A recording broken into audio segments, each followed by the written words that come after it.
In this video, we will see deadlock avoidance strategy to handle deadlock. Deadlock avoidance can be done with Banker's algorithm. Banker's algorithm is resource allocation and deadlock avoidance algorithm, which test all the requests made by processes for resources. It checks for the safe state if after granting request system remains in the safe state. It allows the request, and if there is no safe state, it does not allow the request made by the process. Why Banker's algorithm is named so? Banker's algorithm is named so because it is used in banking system to check whether the loan can be sanctioned to a person or not. Suppose there are n number of account holders in a bank and the total sum of their money is S. If a person applies for a loan, then the bank first subtract the loan amount from the total money that bank has, and if the remaining amount is greater than S, means sum, then only the loan is sanctioned. It is done because if all the account holders comes to withdraw their money, then the bank can easily do it. In other words, the bank would never allocate its money in such a way that it can no longer satisfy the needs of all its customers. The bank would try to be in a safe state always. Here we have to understand the four following terms to understand the deadlock avoidance Banker's algorithm. Following data structures are used to implement the Banker's algorithm. Let n be the number of processes in the system and m be the number of resource types. And the first term, available. It's a one-dimensional array. It's a one-dimensional array of size m, indicating the number of available resources of each type. Here, available of A is equal to 3, means there are 3 instances of resource type A. Next term, max or maximum. It is a two-dimensional array of size n multiplied by m that defines the maximum demand of each process in the system. Here, maximum of P1 A, maximum of P1 A is equal to 3, means process P1 may request at most 3 instances of resource type A. The next term, allocation. It is a two-dimensional array of size n multiplied by m that defines the number of resources of each type currently allocated to each process. Here, allocation of P1 A is equal to 1, means that P1 is currently allocated one instance of resource type A. And then last term, need. It is a two-dimensional array of size n multiplied by m that indicates the remaining resource need of each.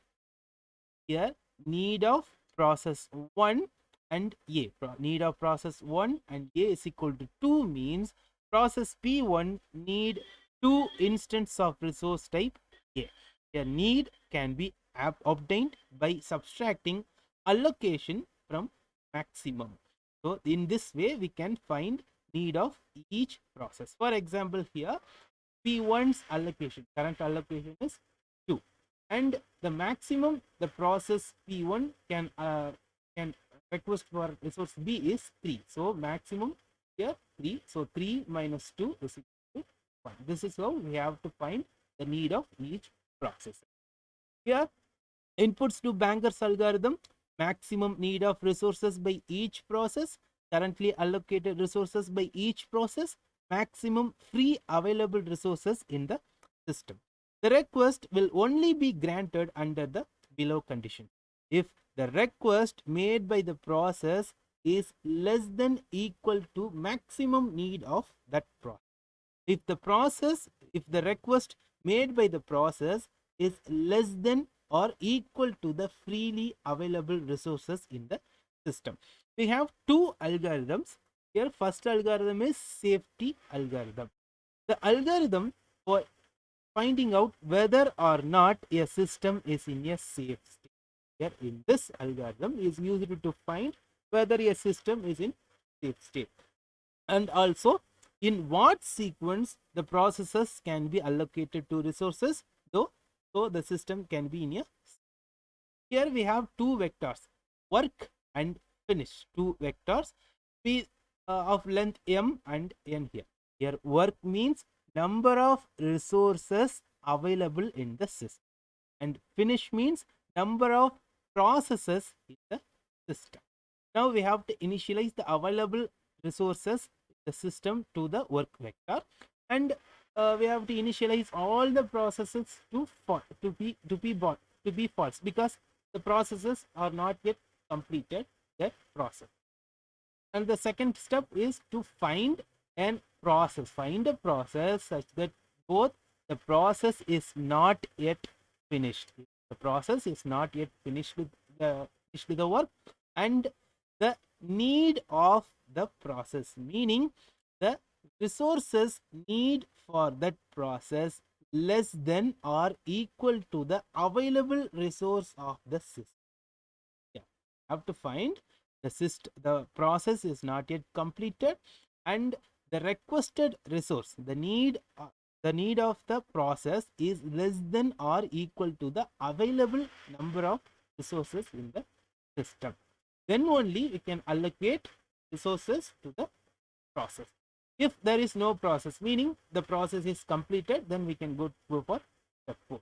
Here next step is after. Here we have allocated resources to the process, then we have reclaimed all the resources allocated to the process to the available resources. Here what we are going to do here, we are going to add the allocated resource to the process. After completing, we are reclaiming and add it to the available resources in the system, and then we made a process to be true, meaning the process is completed. This is how we are going to find the safe state of the. So we are going to apply this until we find all the processes become true, meaning that all the processes have completed their work. Next algorithm, resource request algorithm. Here let request be the request array for process P. Request of I is equal to k means process P wants k instance of resource type R. When a request for resources is made by process P, the following actions are taken. Their meaning, the process is requesting an additional resource. So we are going to apply this algorithm in order to find out whether the request can be satisfied or not. First we have to check the requested resources by the system is less than or equal to the need of that process. Here otherwise tries an error condition, since the process has exceeded its maximum claim, meaning the request can never be greater than the need of the process. Then if true, then we can go for the step 2. Now here in step 2, what we are going to find is the request of the process is less than or equal to the available resources in the otherwise process must wait, meaning the available process, meaning the resources is not available right now. Since the resources are not available here, if the request is less than or equal to the available resources in the system, we can go to the step 3.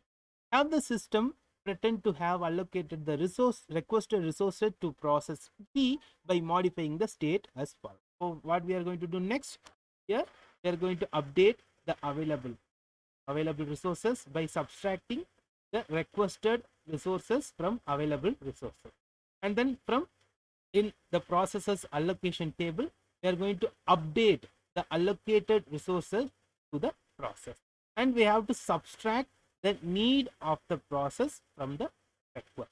So in this way the request can be the request can be satisfied. The next way, we have an example to understand the banker's algorithm. Considering a system with 5 processes from P0 to P4 and 3 resources of type A, B.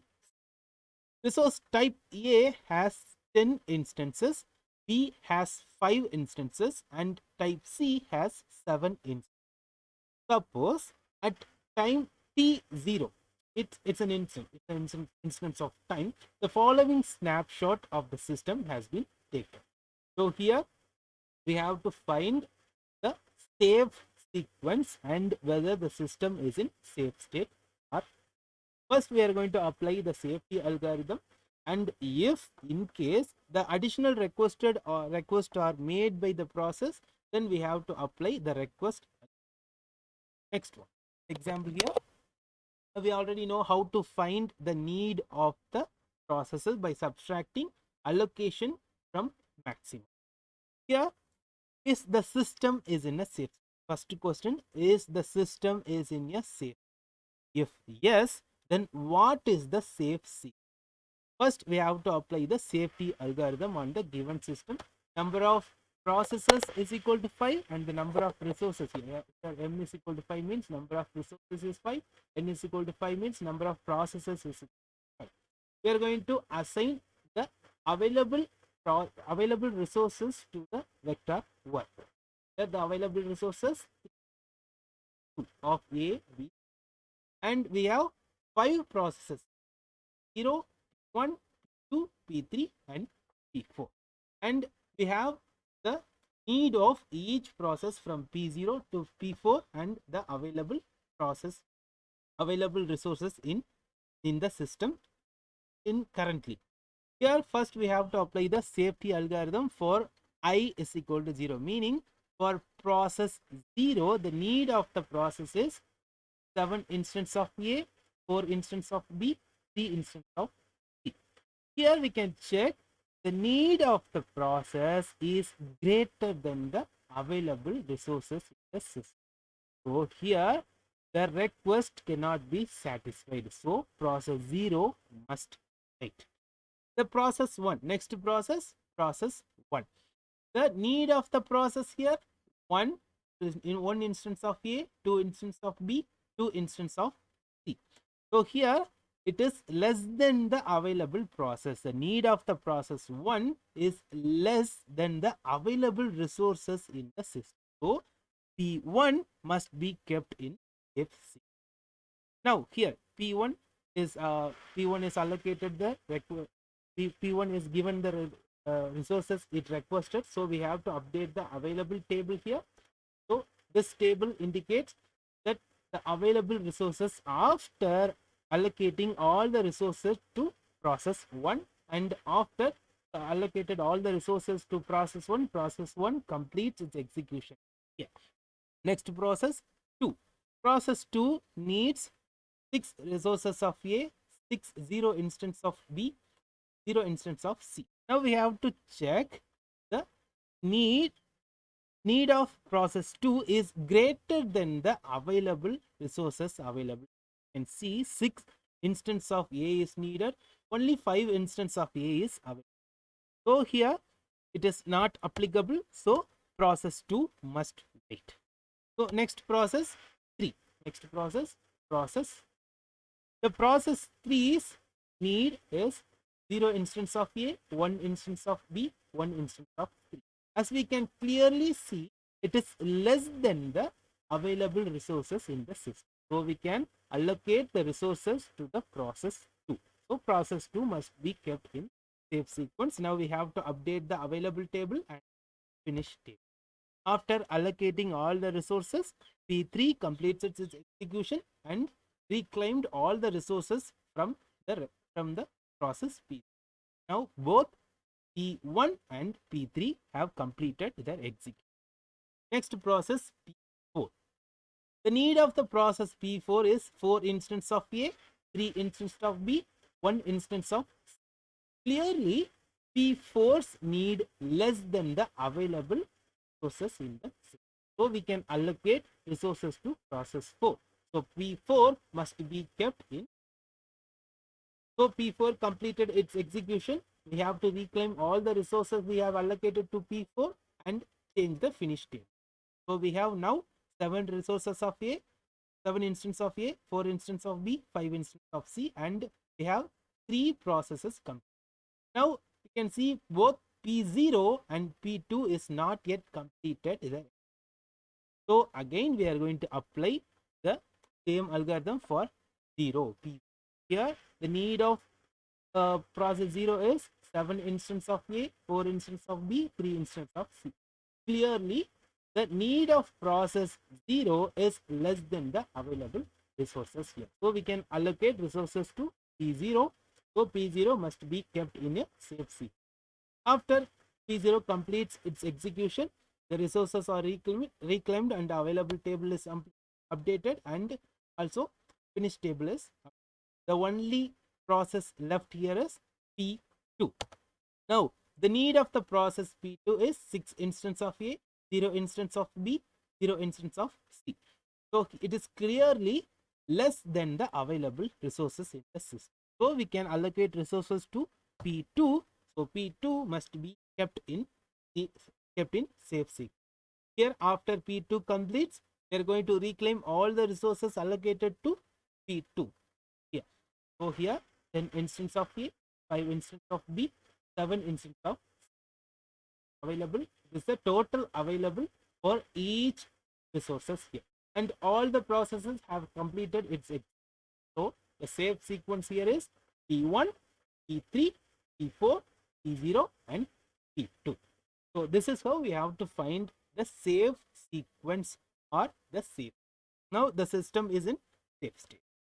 If Next question, what will happen if process P1 requests one additional instance of resource type A and 2 instances of resource type B? So here the snapshot of the question. Here what is needed? One instance of process A and 2 instances of resource 2. Okay. So this is the request made by process 1. So first we have to check the request by the process 1 less than or is equal to the need of the process. Here the request is 102 and the need of the process is 122. So clearly the request made by process 1 is less than the need of that process. So now it is true, then we have to go for condition 2. Next condition is the request made by the process is less than or equal to the available resources in the system. Here the request is made by the process 1 instance of A, 0 instance of B, 2 instance of C. The available resources here 3 instance of A, 3 instance of B and 2 instance of C. So clearly request made by the process 1 is less than the available resources in the system. Okay, now both these conditions are true, then we can update the table here. What we are going to update here, three terms needs to be updated: available, allocation and need. Here available can be updated by subtracting the request of that process. So here 3 instance of A, 3 instance of B, 2 instance of 3 minus request made by the process 1 instance of A. So 2. Here the available will be updated to 0 instances 3 and 2 1. Here 2 instance of A is available, 3 instance of B is available, 0 instance of C is available. Now also we have to update the allocation table, meaning we have allocated the requested resources to the process. So we have to update the allocation here too. So it can be obtained by adding the request with already allocated resources with that process. And the need can be obtained by subtracting the requested resources from the need of that. Here it is also can be updated. This is how we have to update the snapshot of that given question. Here now the resources can be allocated to the requested process. Again, we have to check the save whether the system is in safe state or not by applying the safety. In the next video, we will see resource allocation in